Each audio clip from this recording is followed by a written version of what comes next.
Hola, ¿qué tal?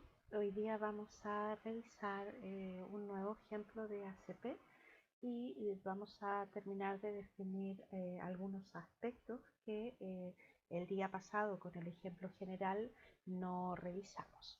¿De acuerdo? Simplemente para recordar, la técnica de análisis por componentes principales, ¿cierto? Era una técnica que no necesita especificar un modelo concreto de entrada, ¿cierto? Con el que podamos explicar el error y no hacemos ninguna suposición sobre la distribución de probabilidad de las variables originales, ¿cierto? No obstante, el saber que son normales multivariantes permite que uno pueda generar algunos resultados diferenciales adicionales, ¿cierto? Que si la distribución no fuera normal multivariante no podríamos hacerlo, ¿sí? Una suerte de ventaja. Ahora, el modelo, según ya explicamos en nuestra sesión anterior, cada componente es una combinación lineal de todas las p variables que tenemos, ¿verdad? Recuerden que partimos de una matriz, digo, de n por p, n individuos por p variables, con lo cual cada componente principal termina siendo una combinación lineal de las p variables, ¿cierto? Y comentamos también que tenemos tantas componentes como variables iniciales, ¿de acuerdo? Bien, algunas condiciones de entrada necesarias que permiten valorar la pertinencia de la técnica, ¿cierto? Son las dos siguientes. Una es el test de felicidad de Bartlett, ¿sí? Donde nosotros contrastamos la hipótesis H0, que los coeficientes de correlación teóricos entre cada par de variables son nulos, ¿cierto? Y por lo tanto en H1 es que son no nulos. Ahora, esto es equivalente a si nosotros contrastáramos, ¿cierto?, que la matriz de correlaciones en H0 es igual a la matriz de identidad. Recuerden que la matriz de identidad tiene unos en la diagonal y ceros fuera de la diagonal. Por lo tanto, en el fondo lo que estamos diciendo en H0 es que todas las correlaciones 2 a 2, ¿cierto?, de las variables son nulas, iguales a 0, que equivale a la expresión que hemos dado antes, ¿no? Y por lo tanto, H1 sería que la matriz de correlaciones es significativamente distinta a la matriz de identidad, lo que significa que cada correlación 2 a 2, ¿cierto?, es significativamente distinta de 0 y por lo tanto es significativa.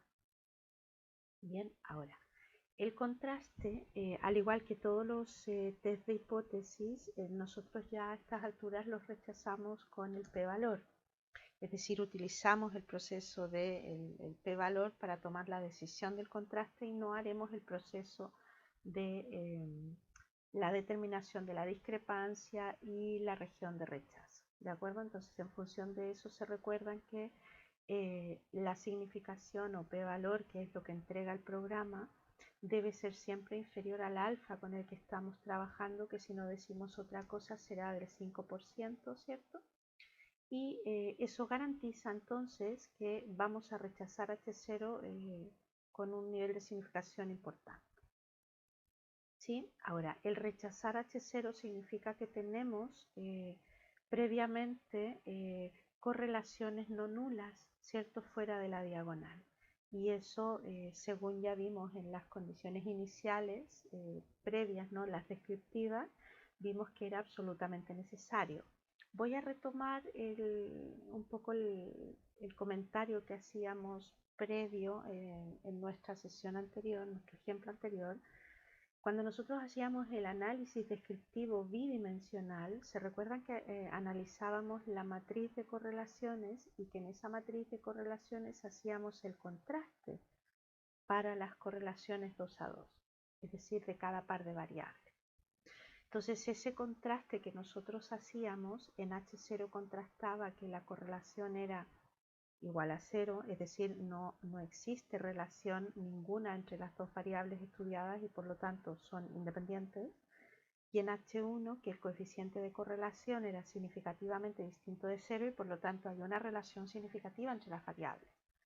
Entonces, esto que nosotros hicimos en el análisis 2 a 2, en el aspecto descriptivo inicial, ¿cierto? Antes de proceder a la metodología multivariante, es de vital importancia porque eso de alguna manera nos da una idea del resultado que vamos a obtener en este test de Bartlett, ¿sí? Venimos con cierta seguridad, uno ya puede oler más o menos cuál será el resultado que tendremos, ¿no? En función de ese análisis de las correlaciones en el aspecto descriptivo.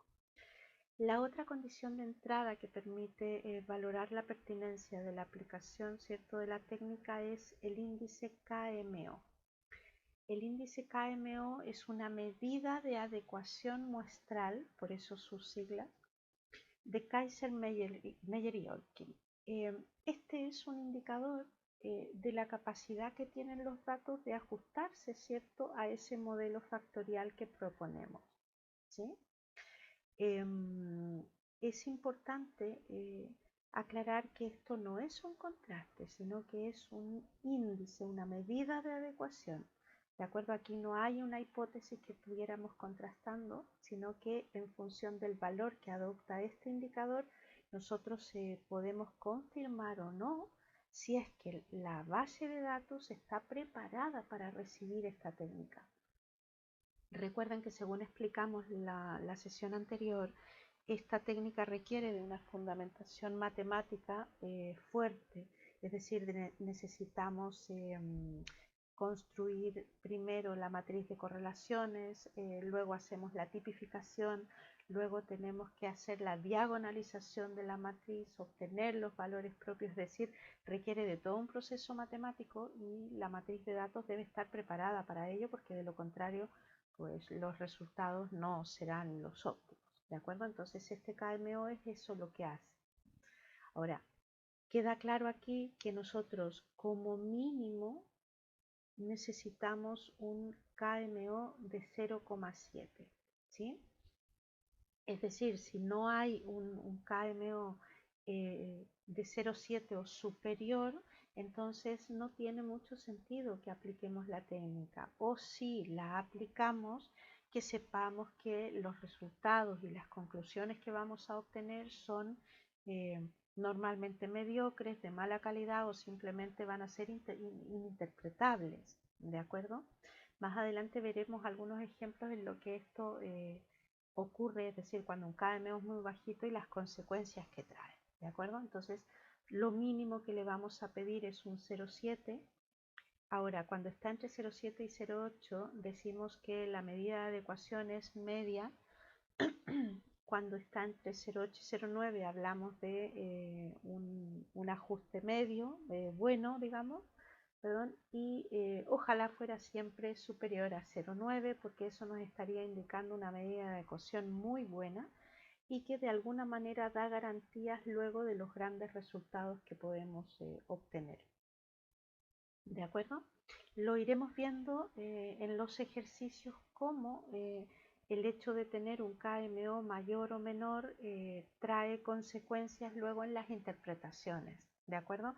Y eso es un poco lo que nos tenemos que llevar de estos indicadores, de estas medidas que podemos evaluar previamente a la aplicación de la técnica para que nos puedan dar de alguna manera una justificación teórica, ¿no? Que los resultados van a ser adecuados. ¿De acuerdo? Una vez que nosotros verificamos que efectivamente cumplimos con estas condiciones de entrada, ya podemos proceder a ejecutar el proceso como lo hicimos en la sesión anterior. Entonces vamos a ir a aplicar un ejemplo ahora, ya incorporando estos elementos nuevos que no habíamos visto anteriormente. Entonces el ejemplo con el que vamos a trabajar es el de selección de personal. ¿Sí? Lo primero, según comentamos en nuestra sesión también anterior, siempre debemos analizar la base de datos, ¿de acuerdo? En este caso tenemos 16 preguntas o 16 ítems que se han evaluado. Aquí están las etiquetas, ¿cierto? son todas características valoradas y evaluadas, ¿cierto?, en personas que están postulando a un trabajo en particular. Este trabajo en particular es una empresa de venta de seguros y se está contratando, ¿cierto?, nuevo personal a nivel gerencial. Entonces lo que se les valora en este test inicial, ¿cierto?, son todas estas características, y lo otro que podemos ver al observar los datos es que están en una escala Likert de 10 puntos, ¿de acuerdo? También lo otro que es importante, recuerden, es la cantidad de individuos. En este caso son 48, ¿sí? Son bastante pocos. Recuerden que nosotros en un análisis serio, como mínimo necesitamos 5 individuos por pregunta, ¿sí? Entonces, si tenemos 16 preguntas por 5, lo mínimo que necesitamos es 80, ¿de acuerdo? Y solo tenemos 48, por lo tanto ya tenemos algunos inconvenientes de robustez de la técnica porque no contemplamos la cantidad de individuos adecuada. ¿De acuerdo? No obstante, seguiremos, pero que tengamos claros que esa es un poco la situación en la que estamos.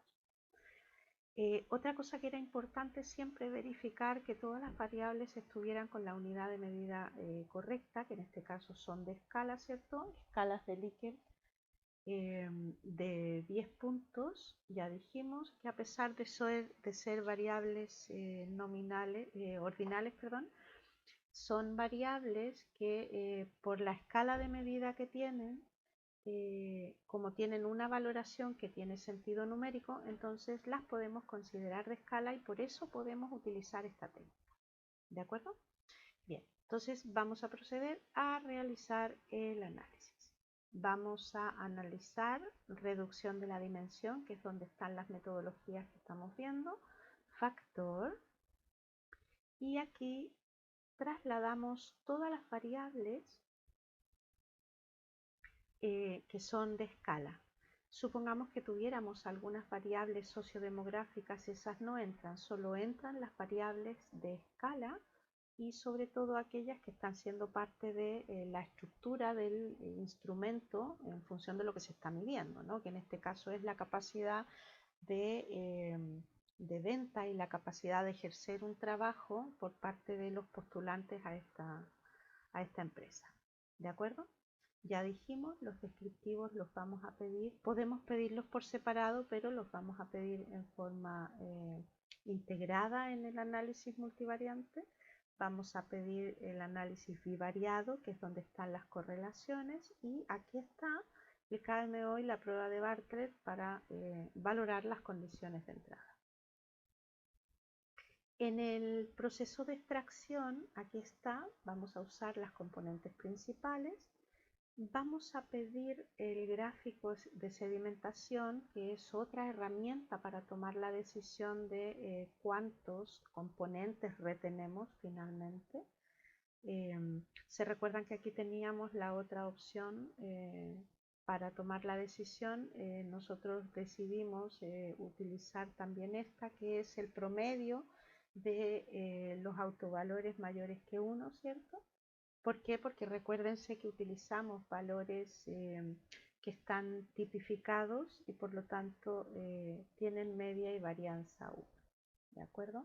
Ahora, eso de alguna manera nos permite valorar, ¿cierto? Que cuando uno hace el análisis de los autovalores, el promedio de los autovalores, algunos están por encima, otros por debajo. Lo mínimo que le pedimos, ¿cierto?, es que en promedio sea 1. Entonces vamos a utilizar ese resultado como para utilizarlo como criterio para la extracción de las componentes con las que vamos a finalmente hacer el análisis. No se olviden que el objetivo de esta técnica es reducir la dimensión, es decir, nosotros inicialmente estamos trabajando con 16 dimensiones y lo que queremos es reducir esto, ¿sí? Bien, damos a continuar y no vamos a hablar de la rotación en esta oportunidad, lo vamos a dejar para un siguiente ejemplo para no recargar las explicaciones, ¿de acuerdo? Procedemos entonces a aceptar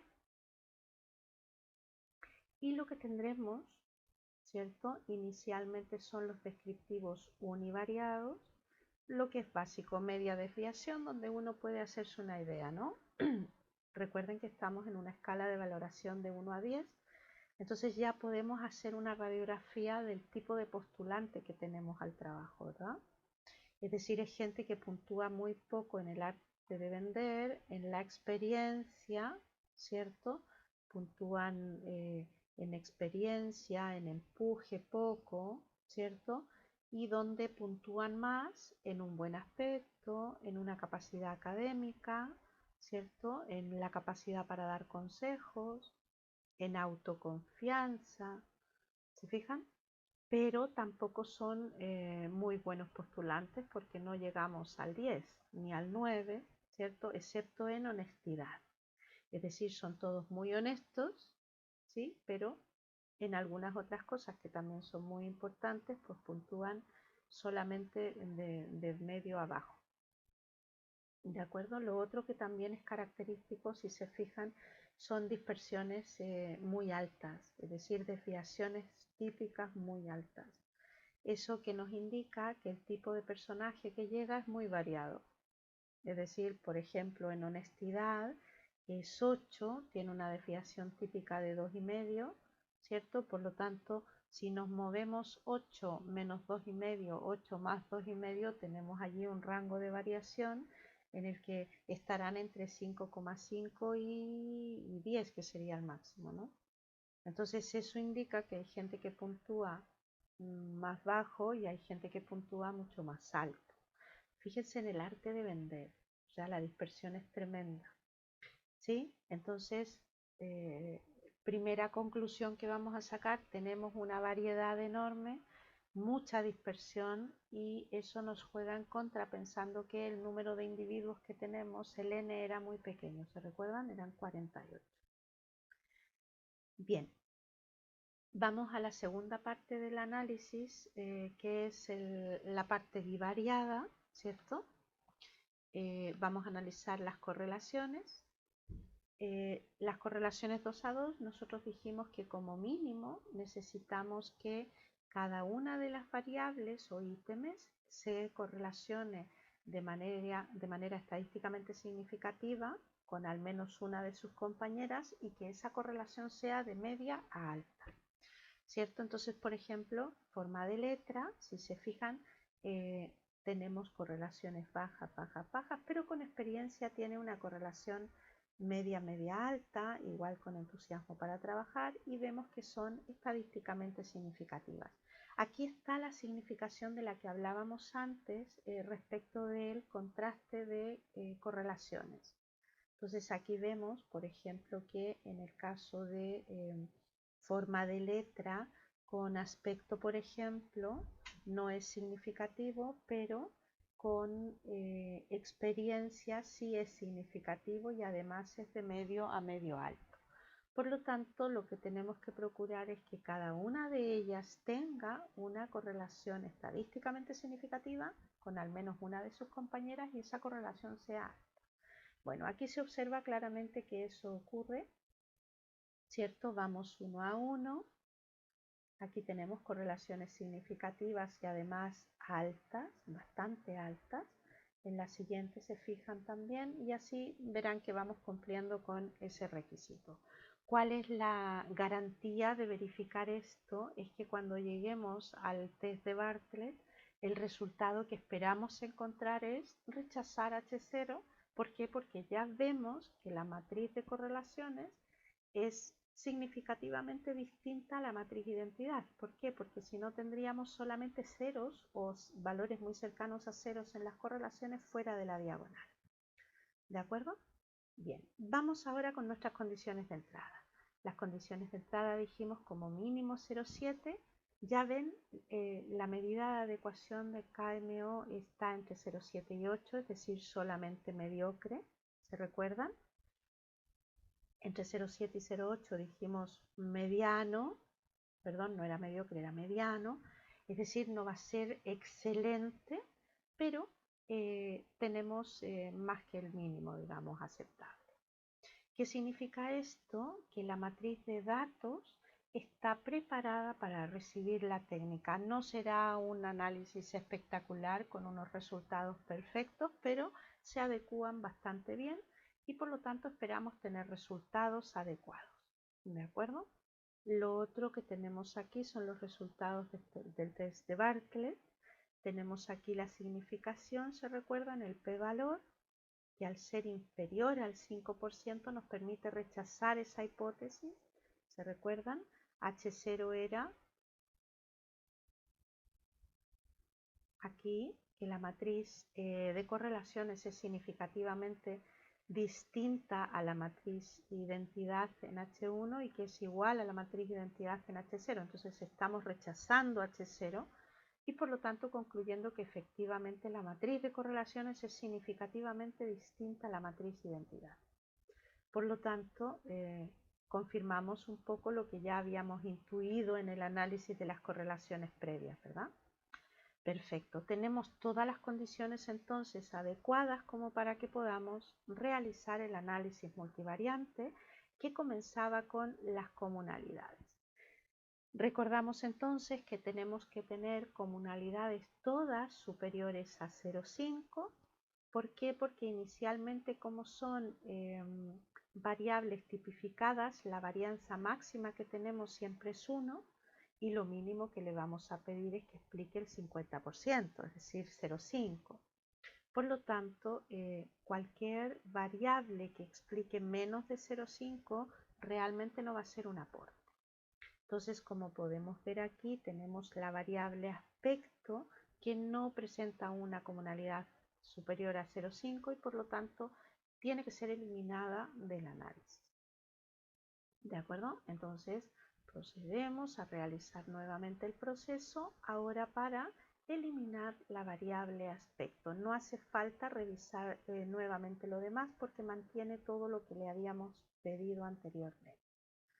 Volvemos a aceptar y hará el proceso, ahora se fijan sin aspecto. No cambiarán los descriptivos univariados ni bivariados. Se producirán algunos cambios en el KMO, ¿cierto? Como podemos ver aquí, ¿qué ha pasado con el KMO? Si no nos recordamos, vamos a mirar el KMO anterior. Era 0,784 y ahora el KMO es 0,773. Hemos disminuido, pero la disminución es mínima. Seguimos estando entre 0,7 y 0,8, ¿cierto? Y por lo tanto sigue siendo adecuado aplicar la técnica. Es importante ir verificando esto porque muchas veces ocurre que se mantiene el KMO más o menos intacto, pero hay otras, muy pocas, en las que cuando eliminamos una variable, el KMO, por ejemplo, se desploma. Entonces, en esos casos es conveniente, aun cuando la comunalidad sea baja o no sea exactamente 0,5, mantener la variable para que no se nos desplome el KMO. ¿De acuerdo? Bien. Entonces, podemos verificar ahora que ninguna de las variables se ubica en un valor por debajo de 0,5, mantenemos las condiciones de entrada, por lo tanto el análisis ya podemos proceder a hacerlo. Ahora lo otro que también se puede observar aquí en las comunalidades, que son todas muy cercanas a 0,9, 0,8, eso significa que las variables, ¿cierto?, están explicando mucho de esa variabilidad. Por lo tanto van a ser un buen aporte luego cuando tengamos las componentes principales. Entonces llegamos aquí al corazón del análisis, que es esta tabla de varianza total explicada, donde se resume en el fondo todo lo obtenido. Lo primero, acuérdense, teníamos 15 variables, hemos eliminado una, nos quedamos con 14 y por lo tanto tenemos 14 variables originales y por lo tanto 14 componentes. ¿De acuerdo? Ahora, ¿qué me propone a mí el programa según las indicaciones que le hemos dado? Es que yo puedo resumir estas 14 dimensiones originales en 4 dimensiones. ¿Sí? Entonces ahora este proceso de reducción requiere pasar también por un suceso así, sucesos de análisis, ¿verdad? Paulatinos que los vamos a ir haciendo, pero que en definitiva nos tienen que llevar a poder de alguna manera interpretar estas componentes, ¿de acuerdo? Si no cumplen con ese requisito de interpretabilidad, pues no se cumple el objetivo, ¿no?, de la técnica. Bien, las 4 componentes, como vemos aquí, son todas con valores propios superiores a 1. Claramente la primera se lleva la mayoría del valor propio y por lo tanto es la que tiene más información. No se olviden que en la medida que el valor propio es más alto, la cantidad de información que trae es mayor. Por lo tanto, la primera componente explica ella sola el 51,5% aproximadamente de la varianza total. ¿De acuerdo? Y ya la segunda explica solo un 14,6, la tercera un 10,4 y la cuarta un 8,3 aproximadamente. Ahora, entre las 4 nos están explicando un 84,8%, lo que es altísimo. Es decir, nosotros con 4 componentes o variables latentes lo que estamos haciendo es recoger el 85% aproximadamente de toda la variabilidad, ¿verdad?, producida por las 14 variables originales, ¿verdad? Entonces, ahora lo que necesitamos es interpretar estas 4 variables latentes o componentes. Vamos a pasar por el gráfico de sedimentación, que era otra metodología para tomar la decisión de cuántas componentes retener. Y lo que buscábamos, se recuerdan, era el cambio de tendencia, el punto exacto en el que se produce ese cambio de tendencia. Por eso también se le llama la regla del codo, ¿sí? Porque tiene una tendencia y en algún punto cambia, ¿verdad?, la tendencia. Podríamos decir que va más o menos aquí y aquí debería seguir la tendencia, pero se produce el quiebre. Por lo tanto, aquí están las 4 componentes, ¿de acuerdo? En este caso coinciden, muchas veces no es tan claro el gráfico de sedimentación, no siempre es un aporte, ¿sí? Así es que a tener cuidado con él. Lo otro importante es que este gráfico se puede hacer, es decir, si no estuviera, ustedes lo podrían construir sin problemas aquí con los autovalores o valores propios de cada una de las componentes, porque en el fondo es eso lo que se ha llevado aquí, ¿de acuerdo? Podrían practicarlo también para ver que efectivamente funciona.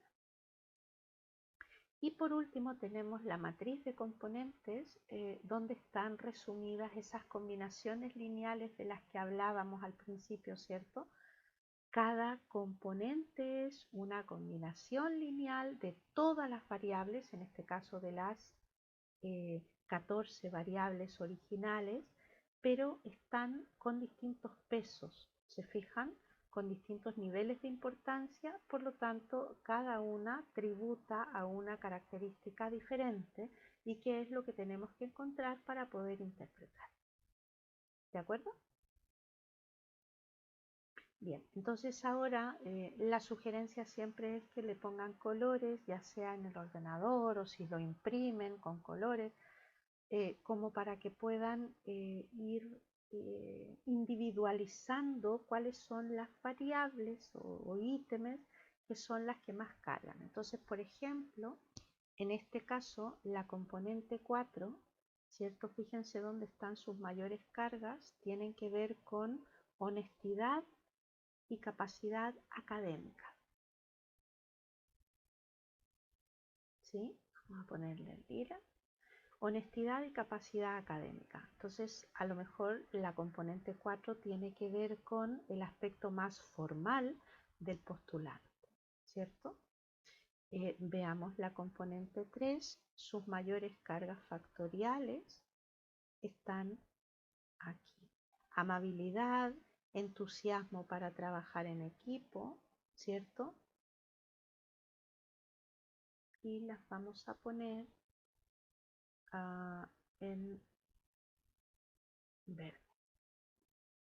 La componente 3 decíamos amabilidad, entusiasmo para trabajar en equipo, parece que tiene que ver con esas habilidades más blandas, ¿no? Para trabajar con gente, esa capacidad para trabajar en equipo, ¿sí? Que en los vendedores es tan importante. La componente 2, fíjense, tenemos forma de la letra, tenemos experiencia, tenemos conveniencia, ¿sí? Entonces pareciera ser que esta segunda componente se refiere más a la trayectoria, ¿no? del postulante. Y por último, la primera componente, sus mayores cargas factoriales. Recuerden que la primera era la que tenía el valor propio mayor, por lo tanto lo suyo sería que todas carguen mucho aquí, pero a nosotros nos interesa siempre que sean cargas sobre 0,6, 0,7. Para ser la primera son adecuadas esas cantidades. Entonces yo voy a marcar todas las que se ven altas y aquí. Y veremos que es muy probable que en algún momento compartan, por ejemplo, esta entusiasmo para trabajar en grupo es alta en la componente 1, pero la hemos utilizado para la componente 2. Entonces, claro, si la usé en la 2, entonces esta ya no debería servirme para explicar la número 1, con lo cual la vamos a pintar en verde, ¿de acuerdo? Seguramente lo que va a ocurrir es que esta no tiene mucho sentido respecto de las otras variables. Lo mismo nos pasa con amabilidad. Entonces, amabilidad, y de hecho son las que tienen las cargas más bajas, si se fijan, ¿no? Entonces, las vamos a dejar en verde porque ellas son las que nos están permitiendo explicar la componente 3. Entonces, ¿qué nos ha quedado? Nos ha quedado autoconfianza, lucidez, arte de vender, empuje, ambición, capacidad para dar consejos, potencia. Entonces, aquí parece que la componente 1 tiene que ver con esas capacidades individuales que tiene el individuo básicamente para vender, ¿sí? Entonces, la respuesta que nosotros podríamos dar a la gente que está haciendo este análisis, ¿no? de los postulantes es que se deben centrar en 4 aspectos básicos. El primero y más importante, ¿cierto?, en todas las capacidades que tienen que ver con el arte de vender, esas capacidades individuales que tienen. Luego tienen que fijarse en el aspecto de la experiencia y la trayectoria que trae. Luego se deben fijar en la capacidad para trabajar en equipo y por lo tanto esa empatía, esa amabilidad, ¿no? con el compañero. Y por otro lado, se debe preocupar del aspecto formal, claramente, ¿no? Que sea honesto, que tenga que haya tenido una formación y por lo tanto una capacidad académica importante. Entonces, con esto se supone que concluimos un análisis, ¿cierto?, en el que hemos hecho el proceso de reducción y hemos logrado que cada componente sea interpretada. ¿De acuerdo? Perfecto.